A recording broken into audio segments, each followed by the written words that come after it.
Guys, mag-ano ako mag-juice ng pipino.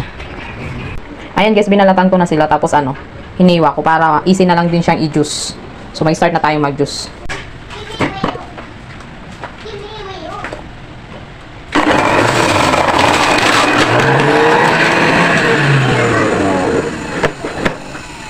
Pag yung pipino guys, tsaka apple, easy lang niyang i-juice. Pero kapag yung carrots, nahihirapan siya kasi matigas.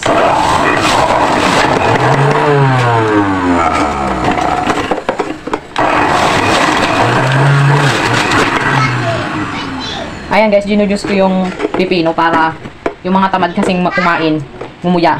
At least ito, iinumin na lang. Tapos lalagyan ko siya ng lemon.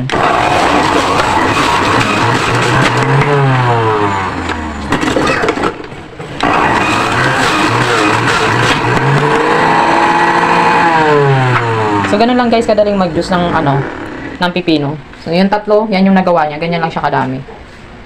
Ayan. Tapos lalagyan ko siya ng lemon. Yung juice ng lemon. Yan. Healthy siya niyan guys. Maganda. Parang pang-detox na din siya. Ayan guys, thank you for watching.